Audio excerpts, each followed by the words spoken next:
Essa tarde eu convido a igreja a abrir a palavra do Senhor, Evangelho segundo Marcos, no capítulo 4, nos versículos de 35 a 41.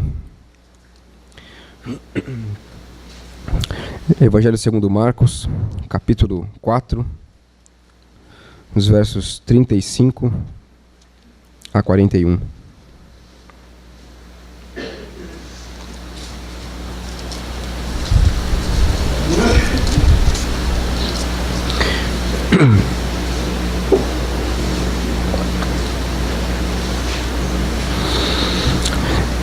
Evangelho segundo Marcos, capítulo 4, versículo 35.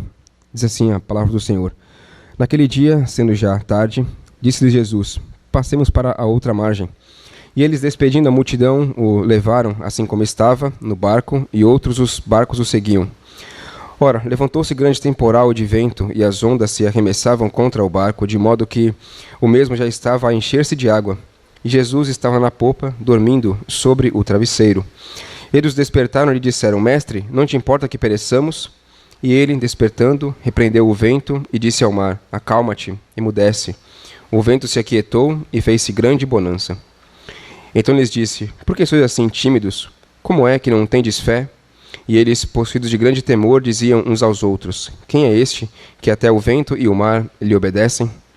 Amém. Deus, pela sua misericórdia, aplica a sua palavra no nosso coração. Vamos orar.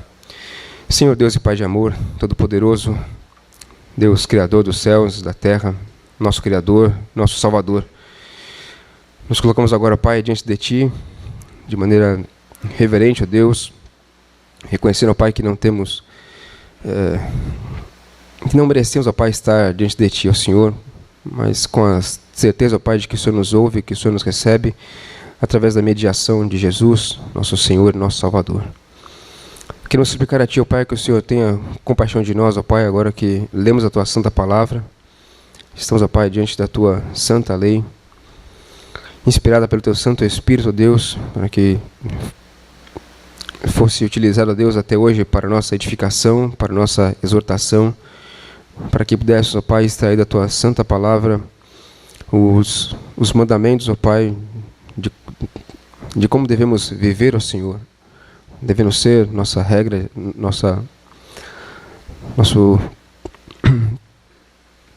devendo ser, Pai, nosso guia, nosso manual de como nos comportarmos, ó Deus, e como reagimos, ó Pai, e como agimos em cada situação. Que nos suplicar, Deus, o Senhor tenha misericórdia de nós, ó Pai, que o Senhor fale ao nosso coração, ó Senhor. Usa, ó Pai, a mim como um instrumento, ó Pai, que o Senhor mesmo escolheu, ó Deus, hoje para ser um instrumento para trazer, ó Pai, a Tua palavra. O Senhor conhece, ó Pai, as minhas dificuldades, ó Pai, o Senhor conhece as minhas limitações, o Senhor conhece, ó Pai, as minhas imperfeições. Sabe, ó Deus, que por mim mesmo, Deus, não tenho nenhuma condição, ó Deus, e muito menos nenhum merecimento, ó Pai, de estar aqui diante da Tua igreja, diante da Tua santa palavra, ó Deus, para transmitir, ó Pai, a Tua palavra. Mas suplico a Deus que o Senhor tenha compaixão, ó Pai, da minha vida, para que eu seja, Pai, usado por Ti, ó Senhor, e que apesar das minhas dificuldades, ó Pai, o Teu nome seja pregado com fidelidade, o Teu Evangelho Santo seja transmitido a Deus fielmente, e que pela ação do Teu Santo Espírito, ó Pai, possa haver transformação em nossas vidas, ó Pai, através da pregação da Tua Santa Palavra. Que a mensagem agora, ó Deus, não seja um discurso meu, ó Deus, mas que seja palavras vindas do Senhor para o Teu povo, ó Deus. E que a começar em mim, ó Deus, haja transformação, Pai. Precisamos, ó Deus, aplicar na nossa vida, ó Deus, as maravilhosas lições que temos aqui nesse texto, ó Deus. Abre, Deus, nosso coração, abre nossa mente, ó Deus, para que possamos receber a Tua palavra e guardar no coração, ó Deus, para não pecarmos contra Ti. Não apenas em nossa mente, mas em nosso coração, Senhor. Usa, Pai, a minha vida, Senhor. Tem misericórdia, tem compaixão de nós aqui, ó Senhor. Fala conosco.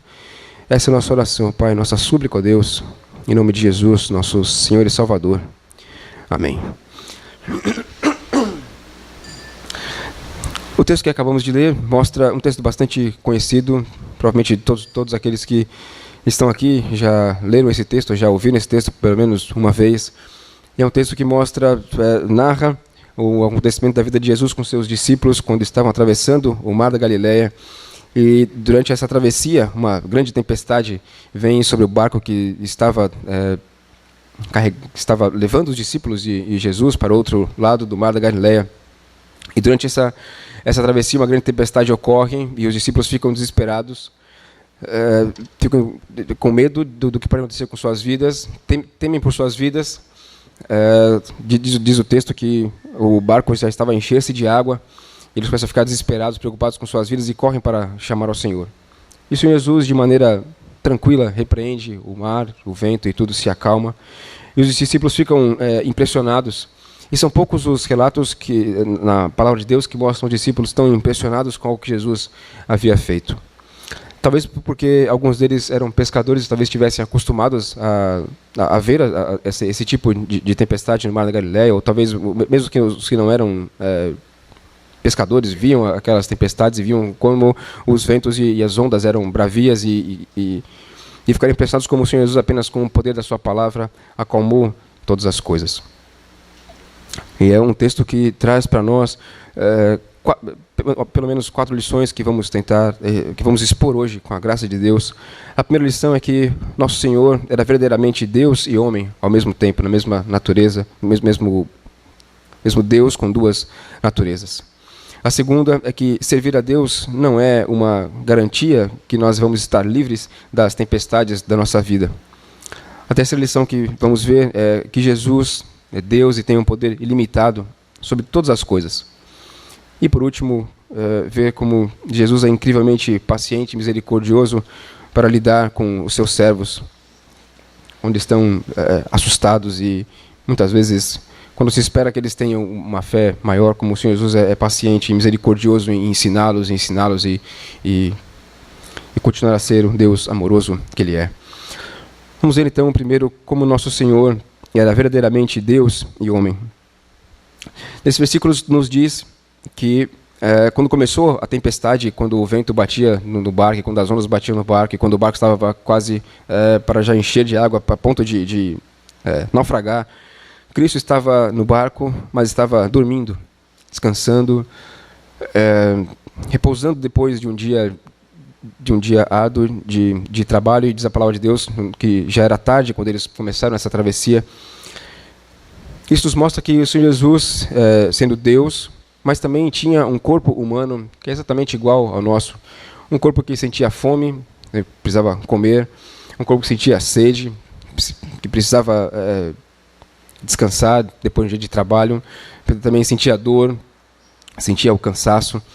E era natural que ele sentisse esse cansaço, porque como vimos, ele tinha, se olharmos os versículos anteriores, vemos que Jesus estava passou o dia pregando, ensinando a palavra de Deus e anunciando o evangelho para uma grande multidão, e por isso então estava cansado.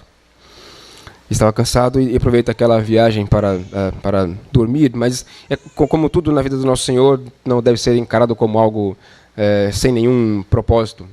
Tudo aquilo que o Senhor faz sempre tem um propósito, e aqui podemos ver o propósito de nos mostrar que ele era homem, e também o propósito das outras lições que vamos ver no decorrer da mensagem. Nós vamos então olhar para essa questão e se reconhecer que Jesus era homem assim como nós, com bastante atenção, porque ele é o Salvador que morreu por nós, que se entregou por nós, porque pagou o preço dos nossos pecados. E que nós, então, confiamos nesse nosso Salvador e podemos ter a certeza, como pela palavra de Deus, de que Ele tanto é Deus, como também era homem. E homem no sentido de conhecer as nossas as provações pelas quais nós passamos, conhecer as nossas dificuldades, nossas debilidades físicas e as nossas carências e tudo aquilo que é próprio da natureza humana, com a diferença, claro, de não haver pecado, de não haver transgredido a lei santa de Deus e ter sido um exemplo de como devemos nos portar como homens, de como devemos seguir o exemplo do nosso Senhor, buscando andar em santidade, buscando andar em retidão. Algumas vezes a palavra de Deus nos mostra alguns desses aspectos do nosso Senhor como homem, como quando ele chorou quando soube da morte de Lázaro, mesmo sabendo que ele mesmo iria ressuscitar Lázaro pouco tempo depois, mas ele se entristeceu por ter o seu amigo morto e chora triste pela situação. Outro exemplo da natureza humana de nosso Senhor, quando ele sente as dores, quando está sendo açoitado, depois quando está sendo crucificado. Não devemos imaginar que o Senhor Jesus, por ser Deus, não sofreu também no seu corpo as dores e tudo aquilo que é próprio, que se sofre quando alguém é açoitado e quando foi crucificado. As mesmas dores que todos os homens que já foram crucificados sentiram, nosso Senhor também sofreu. Prova de que ele era homem também, assim como nós. E Jesus, então, é perfeitamente capaz, por ser homem também, por ter se humilhado na condição, sendo Deus, se humilhou e tomou a forma humana e tomou a nossa natureza humana limitada. Jesus, então, por isso, é perfeitamente capaz de compreender o que nós desejamos todas as vezes que clamamos a Ele pedindo por ajuda, e por isso devemos ter a certeza de que temos Ele como homem e Deus como nosso mediador diante do Pai.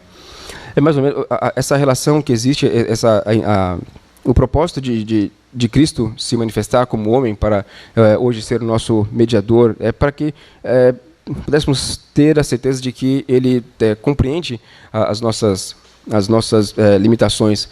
Mais ou menos como ocorre conosco quando nós nos tornamos pais e passamos a compreender melhor aquilo que nossos pais fizeram e muitas vezes aquilo que nossos pais sofreram por nossa causa, coisas que fizemos e que hoje nós podemos pensar e podemos reconhecer que depois que nos tornamos pais, podemos perceber que algo que fizemos poderíamos talvez ter feito diferente, porque agora temos uma outra visão das coisas. Ou talvez algumas coisas que nós fazemos igual com nossos filhos, porque nossos pais vieram conosco. Na hora, antes de sermos pais, não entendíamos bem o porquê fazer daquela maneira, mas depois de sermos pais, podemos compreender melhor. E às vezes repetimos as mesmas coisas, mesmo tendo a certeza de que nossos filhos não vão gostar disso agora, mas certamente com o entendimento que temos mais amplo, repetimos aquilo que nossos pais fizeram conosco. Então, da mesma maneira, assim como nós podemos compreender melhor, depois que somos pais, aquilo que nossos pais fizeram conosco, e podemos entender melhor o quanto, por vezes, magoamos nossos pais com o nosso comportamento, podemos ter a certeza que nosso Senhor Jesus, diante do Pai, compreende as nossas fraquezas, as nossas limitações, e intercede ao Pai por nós, como nosso mediador. A Confissão de Fé de Westminster, no capítulo 8, na seção 2, diz que o Filho de Deus, a segunda pessoa da Trindade, sendo o verdadeiro e eterno Deus, da mesma substância do Pai, e igual a Ele, quando chegou o cumprimento do tempo, tomou sobre si a natureza humana com todas as suas propriedades essenciais e enfermidades comuns, contudo, sem pecado, sendo concebido pelo poder do Espírito Santo no ventre da Virgem Maria, e da substância dela, as duas naturezas inteiras, perfeitas e distintas, a divindade e a humanidade, foram inseparavelmente unidas em uma só pessoa, sem conversão, composição ou confusão. Essa pessoa é o verdadeiro Deus e o verdadeiro homem, porém um só Cristo, o único mediador entre Deus e o homem. E talvez ainda fique na nossa mente a dúvida de qual é a necessidade, por que era necessário que esse mediador fosse homem também. Deus é todo poderoso, Deus pode compreender todas as coisas mesmo sem tomar a forma humana. Ele poderia também compreender, porque Deus é o Criador de todas as coisas. E o Catecismo Maior, na pergunta 39, nos ajuda a entender, a esclarecer essa dúvida. A pergunta é exatamente essa: qual a necessidade de o mediador ser homem? E a resposta é: era necessário que o mediador fosse homem para poder levantar a nossa natureza e obedecer à lei, sofrer e interceder por nós em nossa natureza e simpatizar com as nossas enfermidades, para que recebêssemos a adoção de filhos e tivéssemos conforto e acesso com confiança ao trono da graça. Então, na verdade, o fato de Cristo se encarnar e se fazer homem é muito mais uma prova da sua compaixão, da sua misericórdia para conosco, para que pudéssemos ter esse conforto de saber que quando clamamos a Deus por socorro, quando clamamos a Deus pelo perdão dos nossos pecados, temos Cristo como Deus e homem intercedendo por nós, compreendendo as nossas dificuldades e como que traduzindo a Deus as nossas petições, as nossas orações, Ele como nosso mediador, como nosso sacerdote. como sumo sacerdote, ele então, como que traduzindo para o Pai as nossas súplicas e intercedendo por nós para que Deus nos ouça, para que Deus possa nos atender, não porque temos algum merecimento, mas pela obra que Cristo fez na cruz, pagando o preço e pagando toda a dívida que pesava sobre nós, pagando como homem e como Deus, assim então, para resgatar e para restaurar, para como que renovar o homem, para restaurar o homem, a comunhão entre Deus e homem. E esse é o Salvador, que homens e mulheres como nós, cansados e com tantas preocupações na nossa vida, nesse mundo cheio de aflições, esse é o Salvador que nós precisamos. É o único que pode fazer a mediação entre Deus para atender as nossas súplicas e para nos lavar, e para perdoar os nossos pecados, para nos ouvir, para atender a nossa súplica. Esse é o único Salvador que nós precisamos. E precisamos suplicar e interceder a esse Senhor Jesus a cada dia e a cada noite, para que possamos ter os benefícios da mediação de Cristo como nosso mediador e como nosso advogado junto ao Pai. Nessa passagem, então, nós vemos o Senhor Jesus como homem dormindo, renovando as suas forças humanas, vamos dizer assim, e como Deus, mostrando as duas naturezas na mesma pessoa. Como Deus, ele se levanta apenas com o poder da sua voz, ele acalma a tempestade. O segundo ponto que vemos aqui é que servir a Deus não livra a nossa vida das tempestades e das aflições pelas quais todos os homens passam. Isso talvez, esse simples título, esse ponto apenas, pode parecer um problema para algumas pessoas, porque imaginam, ou podem se lembrar e tentar fazer alguma confusão usando um texto fora de contexto, se lembrando que o Senhor Jesus disse: "Vinde a mim os que estáis cansados e sobrecarregados, e eu vos aliviarei".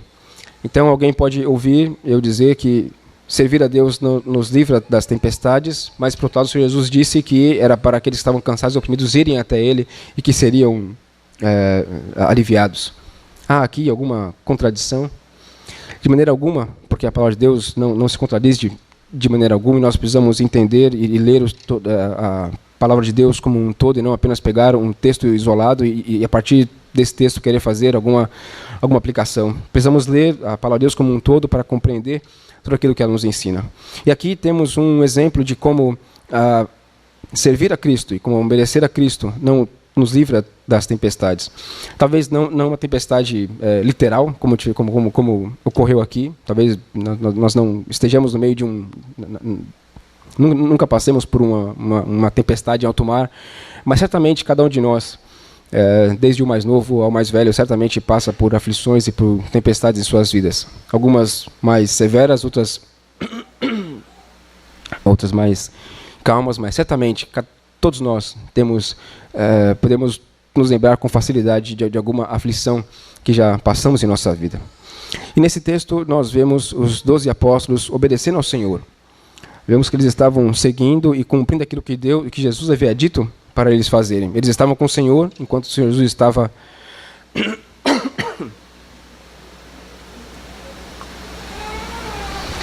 eles estavam com o Senhor Jesus, enquanto o Senhor Jesus estava pregando a palavra, eles estavam ali junto com o Senhor. Agora eles estavam indo juntamente com o Senhor para outro lado do Mar da Galileia. E não apenas nessa porção que estamos vendo aqui, mas os apóstolos, eles estavam seguindo a Jesus em todo o seu ministério. Eles estavam ouvindo as palavras do Senhor, eles estavam dando bom testemunho a todas as pessoas de que eles estavam seguindo ao Senhor. Não estavam preocupados e não estavam se importando com o que os escribas e os fariseus iam dizer, porque eles criam em Jesus e porque eles amavam Jesus, e eles não se envergonhavam de haver desistido e trocado tudo aquilo que eles tinham por amar ao Senhor. Alguns deles, como Mateus, por exemplo, deixou um bom emprego com um bom ganho financeiro como coletor de impostos para seguir ao Senhor Jesus. Outros deixaram, como Tiago e João, deixaram seu pai pescando sozinho e seguiram a Jesus. E vemos que quando eles foram chamados pelo Senhor, eles não, pelo menos o texto não nos mostra nenhum tipo de resistência, ou de que algum deles talvez tenha dito, eu vou esperar mais um pouco, ver, mas vou pensar melhor se eu devo fazer isso mesmo ou não. Então vemos aqui que foram 12 homens que estavam seguindo ao Senhor, em meio a algumas ameaças e algumas dificuldades que eles passavam, mas seguiam ao Senhor. E mesmo vivendo dessa maneira, eles estavam agora enfrentando uma grande dificuldade, sendo jogados de um lado para o outro, dentro do barco e passando por uma grande aflição, que eles talvez poderiam imaginar que não passariam, porque estavam agora com Deus, com o homem Deus Todo-Poderoso, que já havia feito alguns milagres, e que talvez eles pudessem imaginar que na companhia de Jesus tudo ia bem.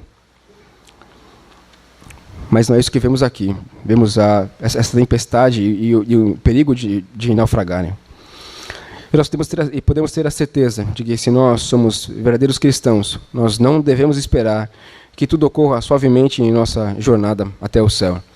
A palavra de Deus nos mostra e nos ensina que o caminho para o reino do céu ele é estreito, porque a porta é estreita, apertada é o caminho que conduz à salvação.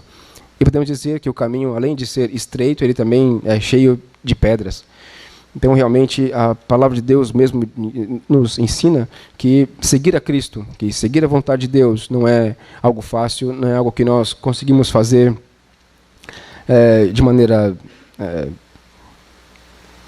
relaxada, sem uma preocupação, ou sem viver uma vida contrita e sem estar tendo que suplicar constantemente ao Senhor Jesus que nos auxilie e que esteja sempre ao nosso lado, porque certamente se tentarmos seguir essa jornada de maneira despreocupada ou achar que vamos seguindo de maneira fácil, certamente vamos cair pelo caminho, certamente vamos tropeçar em alguma pedra e vamos cair desse caminho estreito.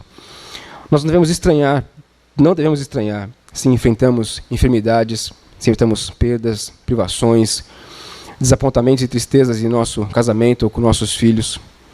O que o Senhor Jesus e o que Deus nos promete, se permanecemos fiéis no seu caminho e seguindo a sua palavra, é o perdão dos nossos pecados de maneira gratuita, a absolvição final dos nossos pecados, a graça divina durante todo o percurso do nosso caminho. Jesus promete que estará sempre conosco. Poderíamos falar mais isso se considerarmos a doutrina da perseverança dos santos, de como o Senhor Jesus e como Deus preserva o seu povo para que todos aqueles pelos quais Cristo morreu, os que foram eleitos pelo Senhor, certamente chegarão ao final dessa jornada são e salvos e de qualquer perigo. Promete também a glória final, a vida eterna com o Senhor Jesus no céu. Tudo isso é o que o Senhor Jesus promete nos dar, e que a palavra de Deus nos ensina que nós teremos, se seguirmos ao Senhor e se humildemente nos achegarmos diante de Deus e reconhecemos que somos pecadores. Porém, Ele jamais prometeu que nunca teríamos aflições. Pelo contrário, no Evangelho de 2 João, no capítulo 16, no versículo 33, ele diz: essas coisas vos tenho dito para que tenhais paz em mim. No mundo passais por aflição, mas tende bom ânimo. Eu venci o mundo. O que Cristo nos ensina e o propósito de Deus na nossa vida para as aflições pelas quais nós passamos é que nós devemos olhar para essas aflições e para essas dificuldades como uma maneira de crescermos espiritualmente, de maneira de sermos santificados e de sermos transformados por essas aflições. E a maneira como devemos fazer isso é correndo para Cristo, que é o nosso socorro para o nosso problema. Quando estamos diante de uma dificuldade, seja uma enfermidade, seja um problema com nossos filhos ou com nosso cônjuge, nós temos que correr para Cristo, porque é o único lugar, é o único que pode nos ajudar. E muitas vezes nós sofremos mais do que precisaremos sofrer, porque tentamos buscar soluções nas fontes erradas e buscamos corrigir as coisas de maneira errada. É como alguém, por exemplo, que tenta trocar o pneu de um carro usando uma chave de fenda. Talvez você consiga ter algum êxito em algum momento tentando trocar o pneu do carro com uma chave de fenda. Mas certamente vai dar muito mais trabalho do que se você usar a chave apropriada que cabe naquele parafuso para soltar as rodas do carro. Da mesma maneira, muitas vezes nós sofremos muito mais em nossas vidas porque tentamos corrigir as coisas na nossa vida sem olhar para Cristo, sem correr para onde há a solução.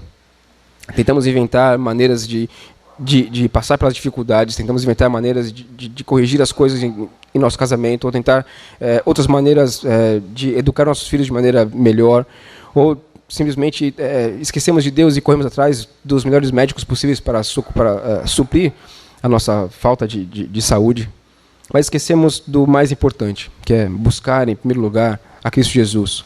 E esse é o exemplo também que vemos aqui dos apóstolos. Quando eles se viram em aflição, quando eles se viram preocupados, achando que poderiam naufragar, correram para Cristo e clamaram ao único que eles tinham a certeza que poderia ajudá-los ali.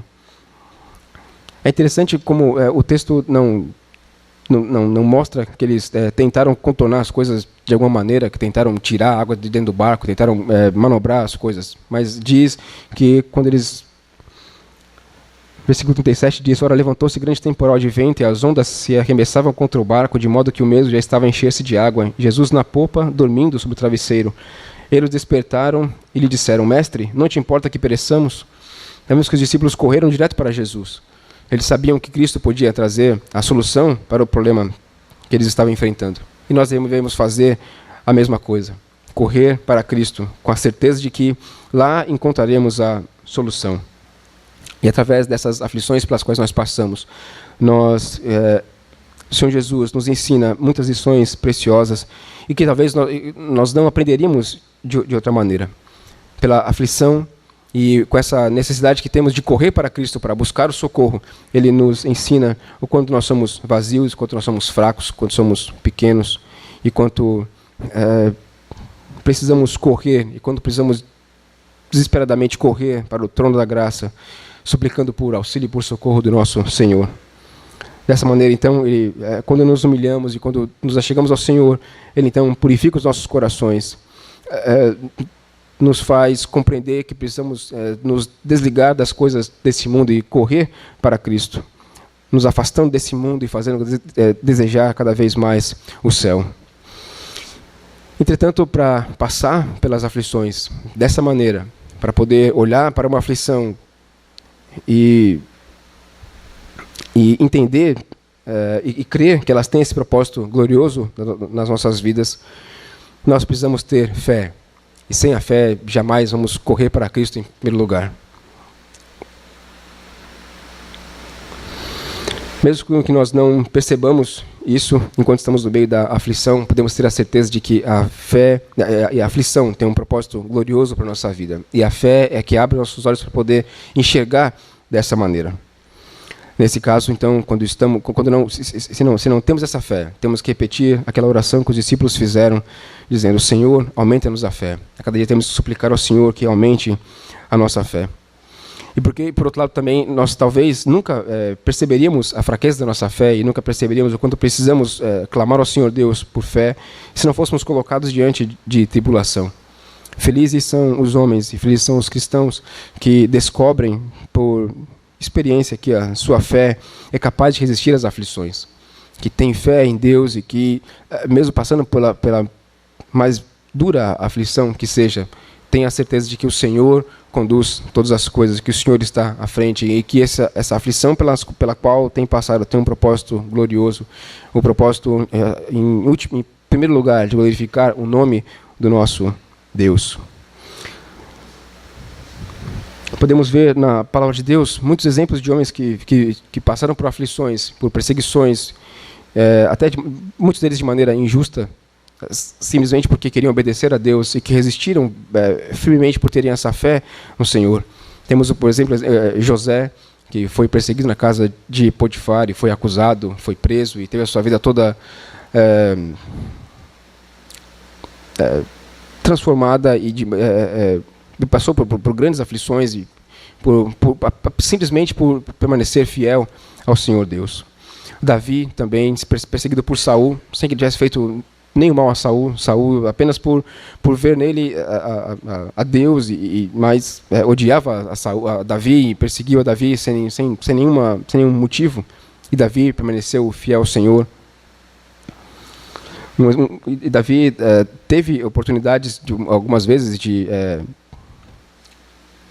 matar Saul e então se livrar do seu problema, mas mais de uma vez Davi esteve diante de Saul, e Saul em uma situação em que facilmente poderia ser morto, mas Davi, por reconhecer que Deus controla todas as coisas e por reconhecer também ao rei como sendo ungido de Deus, não se levantou contra Saul para se vingar quando teve oportunidade. Ou também Daniel, que também foi perseguido porque orava ao Senhor e foi criada uma lei mentirosa apenas para pegar a Daniel. Mas entre todas essas histórias, uma que me chama a atenção particularmente, principalmente pela resposta que foi dada pelos servos de Deus que foram colocados em aflição, é a história dos amigos de Daniel quando tiveram que enfrentar Nabucodonosor e a fornalha de fogo ardente. Nós sabemos a história de como o povo de Israel foi levado cativo para a Babilônia e como Daniel e seus 3 amigos foram, logo desde os primeiros momentos, permanecendo fiéis ao Senhor, não querendo se contaminar com as comidas que eram oferecidas aos ídolos e preferiram comer só água com legumes, e como eles foram abençoados por Deus por seguirem assim. E quando acontece de Nabucodonosor fazer uma estátua de ouro muito grande e querer que todas as pessoas do reino adorassem aquela estátua, então coloca aquela estátua em uma praça, algum lugar, e diz que vai tocar alguns instrumentos, e quando tocar o instrumento, todos devem se curvar diante dessa estátua. E os 3 amigos de Daniel permanecem em pé, todos se curvam, e os 3 permanecem em pé, e vão acusá-los, e vão entregá-los ao rei, dizendo que existem 3 homens que o rei havia colocado com alguma liderança sobre o povo, mas que esses 3 homens não estavam obedecendo às ordens de Nabucodonosor, que não adoravam aos deuses da Babilônia, e que não estavam adorando agora a imagem de Nabucodonosor. Nabucodonosor chama os 3 e pergunta para eles o que está acontecendo, porque eles não estão fazendo. E ele diz assim: vocês até agora... Nabucodonosor diz a eles: até agora vocês não adoraram os deuses da Babilônia e não adoraram também a minha estátua. Nós vamos tocar novamente os instrumentos, e vocês vão ter mais uma chance de se curvar e de adorar a minha estátua. E eu quero ver quem é o Deus que vai salvar vocês se vocês não se curvarem diante da estátua. E a resposta deles para mim, é impressionante. Temos em Daniel, no capítulo 3, versículos 17 e 16 e 17. Diz assim... Ele responde a Nabucodonosor: havia ameaça de que se eles não se curvassem diante da estátua, que eles seriam lançados na panela de fogo, e certamente pela lei humana eles seriam queimados vivos. E diz assim, Daniel 3, versículos 16 e 17: se o nosso Deus, a quem servirmos, quer livrar-nos, ele nos livrará da fornalha de fogo ardente e das tuas mãos, ó rei. Se não, fica sabendo, ó rei, que não serviremos aos teus deuses, nem adoraremos a imagem de ouro que levantaste. A resposta deles é impressionante, porque demonstra uma fé firme e uma confiança inabalável no Senhor. A certeza deles não era, a fé deles e a certeza deles não era de que eles seriam libertos da fornalha de fogo, que de alguma maneira a fornalha ia apagar ou alguma outra coisa, ou que o rei ia mudar de ideia. A certeza que eles tinham era que, independente do que acontecesse, independente de qual fosse a ameaça, eles deveriam permanecer fiéis ao Senhor, porque certamente eles receberiam as promessas que haviam sido feitas, que são feitas por Deus, que é o perdão dos nossos pecados, a absolvição dos nossos pecados e a glória, a vida eterna com o nosso Senhor. Eles não estavam preocupados se teriam que ser queimados vivos para receber essas promessas, mas eles tinham a certeza de que Deus guardaria as suas almas. E essa é a certeza que nós temos que ter em nossa vida em meio às aflições. A certeza de que, em meio às aflições, temos que confiar em Deus, de que há um propósito glorioso para a nossa aflição, e que se nós permanecermos fiéis ao Senhor, e se nós buscarmos o socorro na fonte correta, iremos receber, talvez não o socorro que nós pedimos, porque Deus nem sempre responde ou atende a nossa oração exatamente como nós pedimos. Mas podemos ter a certeza de que o Senhor cuida de nós, que se permanecemos fiéis ao Senhor, a promessa que Deus tem para nós da vida eterna e do perdão dos nossos pecados será cumprida pela obra de Cristo na cruz, e porque Deus mesmo que prometeu, Ele não é para que minta, e é fiel a Ele mesmo para cumprir e para manter a sua promessa. Então, mesmo que passemos por aflições e mesmo que passemos por tempestades na nossa vida, podemos ter sempre a certeza de que Deus está conosco e que temos que correr e buscar o socorro na fonte correta. Outro ponto, outra lição que vemos aqui é como Jesus tem um poder ilimitado. Aqui a palavra de Deus nos mostra que Jesus apenas com o poder da sua palavra fez algo que aos olhos humanos é claramente impossível.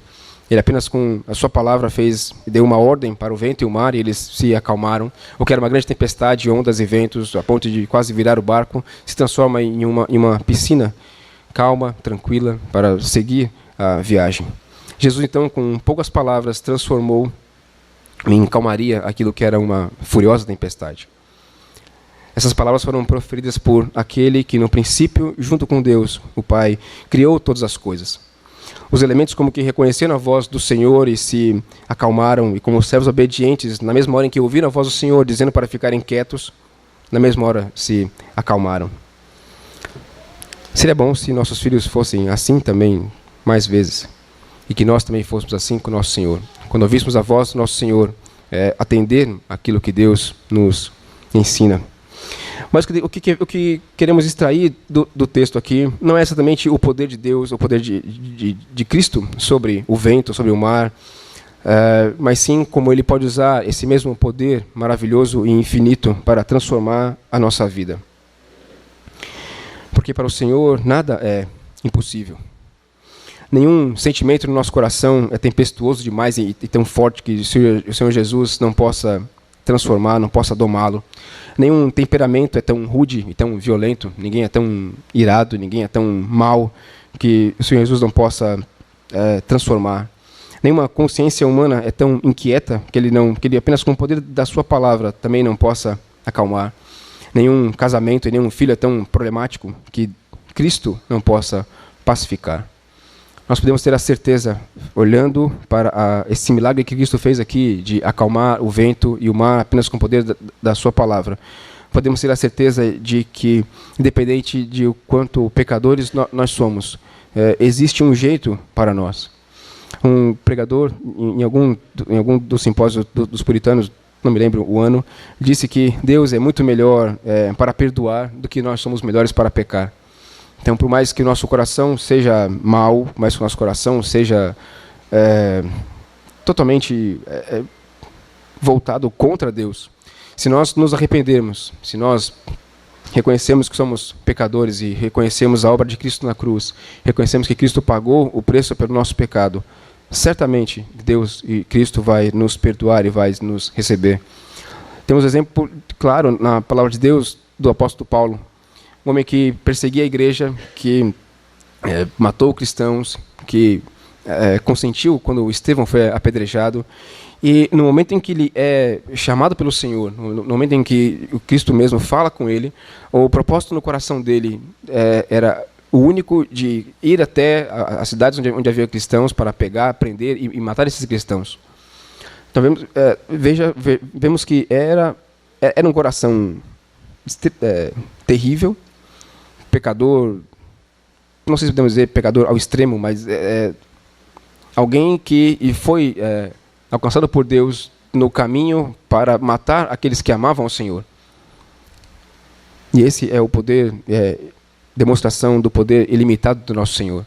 Não há pecado grande demais no nosso coração que não possa ser perdoado pelo Senhor, se nós nos arrependermos sinceramente e clamarmos ao Senhor que nos perdoe pelos nossos pecados. Ninguém precisa ficar desesperado achando que não há jeito para a sua vida.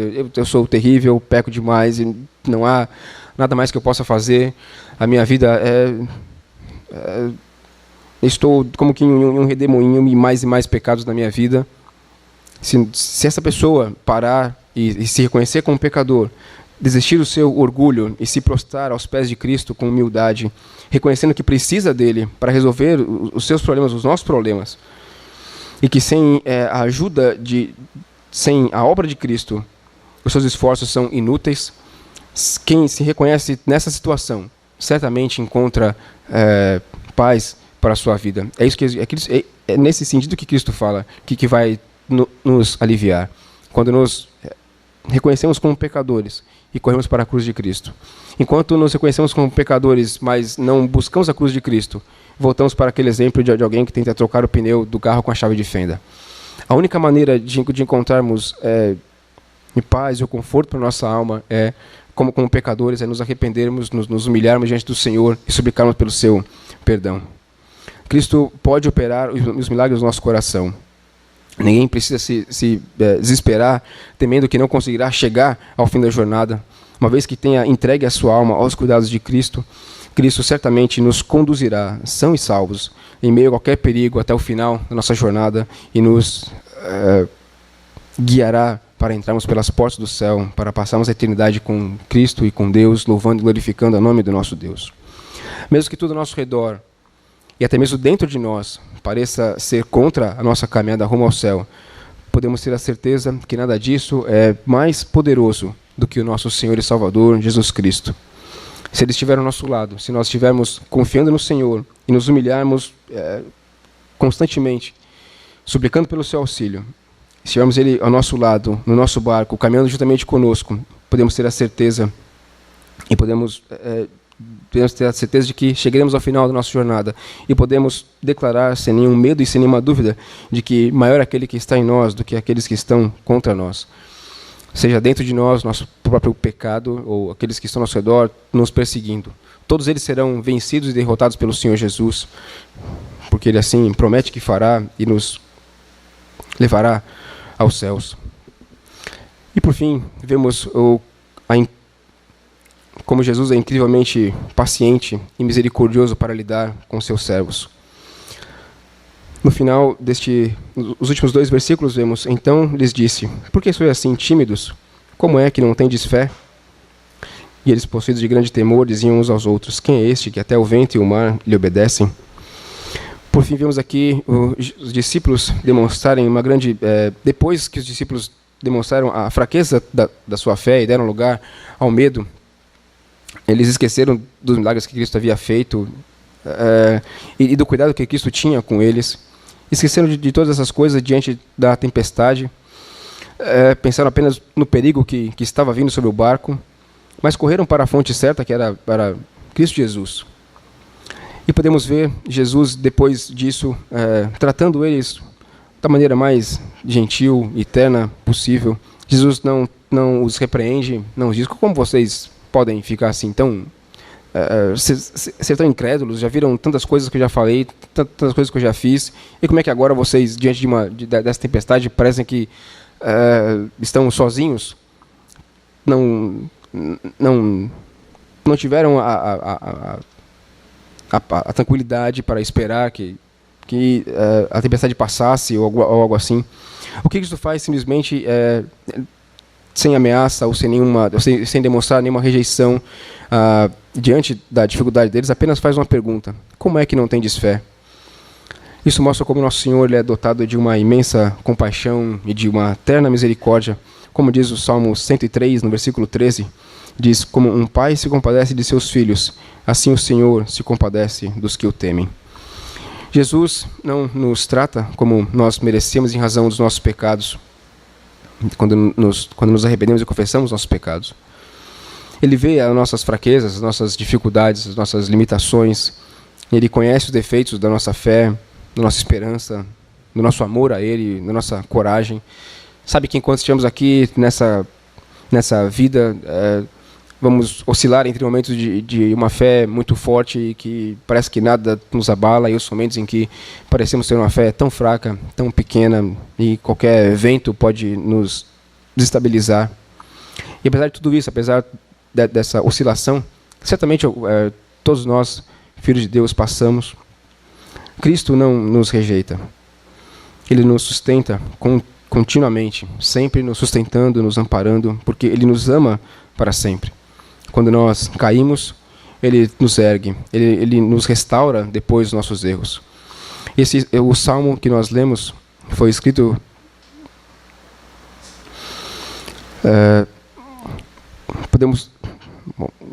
não tenho certeza se foi por Davi, então não vou dizer que foi por Davi. Então, eu vou contar a história de Davi sem fazer a menção ao salmo para não falar coisa errada. Davi foi um homem que sofreu e que pecou gravemente. Conhecemos a história de como ele pecou com Betseba e como ele depois manda matar Urias, e das coisas terríveis que Davi fez. Mas ele se arrependeu e foi restaurado pelo Senhor. E depois de ser restaurado pelo Senhor, foi chamado por Deus como o homem segundo o coração de Deus. Porque Deus é um Deus de misericórdia, um Deus que tem paciência com seus filhos. Deus poderia punir a Davi de maneira final por conta do seu pecado, poderia rejeitá-lo para sempre, poderia fazê-lo morrer em seu pecado. Mas Deus é misericordioso e a história de Davi nos mostra como Deus é misericordioso, e podemos ter a certeza de que o mesmo Deus que teve misericórdia e paciência com Davi é o mesmo Deus que hoje tem misericórdia e paciência conosco. Talvez nós até sejamos piores do que Davi e cometamos pecados piores que o de Davi, com mais frequência do que Davi cometeu, mas nós continuamos vivos e temos experimentado a paciência e a misericórdia de Deus, nos dando mais uma chance e mais uma chance para nos arrependermos de maneira sincera e nos arrependemos sinceramente e fugimos dos nossos pecados, para que possamos ser restaurados assim como Davi foi, para que possamos talvez não chegamos a ser chamados homens segundo o coração de Deus, mas alguém restaurado e que vive e que ama ao Senhor de maneira sincera. Outro exemplo que temos de alguém que pecou e que foi restaurado pelo Senhor, o apóstolo Pedro, mesmo depois de ter sido avisado que ele iria pecar, de que ele iria negar ao Senhor, mesmo tendo esse aviso na sua mente, ele ainda assim nega ao Senhor Jesus. Diz que nunca viu, não sabe quem é, não tem a menor ideia do que estão falando. Pedro, diante de uma pessoa que não tinha nenhuma autoridade, uma serva que estava ali para se aquecer perto da fogueira, diz que nunca viu, não sei quem é esse homem, não sei do que você está falando, não conheço, não tenho nada com ele. Mas depois que Cristo o restaura, depois que Cristo, com paciência, com amor, com benignidade, com longanimidade, fala com Pedro e restaura a vida de Pedro, e Pedro então se arrepende sinceramente do seu pecado, e tem a sua vida transformada e restaurada pelo Senhor. Esse mesmo apóstolo, algum tempo depois, diante da autoridade que havia prendido ele e João, e a autoridade então está com ele para libertá-los, e diz: vocês podem ir embora, sob a condição de que nunca mais falem preguem esse evangelho. E Pedro diz: não, eu não posso fazer isso. Eu tenho que continuar pregando esse evangelho. Foi para isso que eu fui chamado. Foi por esse Deus foi quem me restaurou. Esse Deus foi quem me salvou. E eu não posso deixar de falar do amor desse Deus.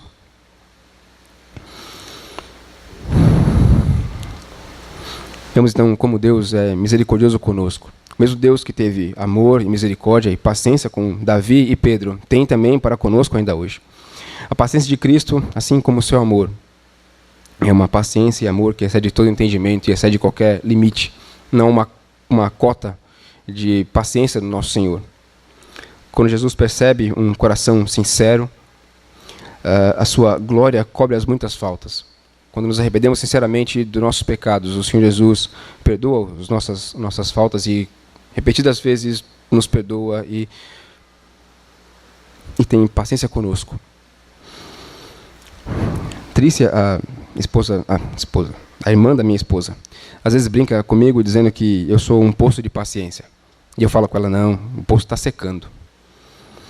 Mas podemos ter a certeza de que Jesus é a fonte inesgotável de paciência. E que, independente do quanto nós façamos transgredindo a lei de Deus, certamente a fonte se renova e se renova. E é um poço que você pode ter a certeza de que se você chegar lá com o seu balde, você certamente sairá com o seu balde cheio. Quantas vezes você precisar chegar a esse poço e clamar pela misericórdia e pela paciência do nosso Deus.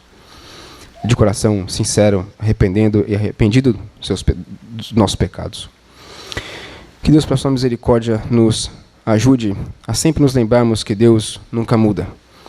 O mesmo Deus que operou esse milagre maravilhoso é o mesmo Deus que opera o milagre em nossas vidas ainda hoje. O seu coração continua sendo o mesmo. E agora, a diferença é que agora ele está exaltado nos céus, à mão direita de Deus, mas ele continua simpatizando conosco, continua sendo Deus Todo-Poderoso, continua sendo paciente e misericordioso com o seu povo. Devemos sempre seguir o seu exemplo e também tratar da mesma forma os nossos irmãos.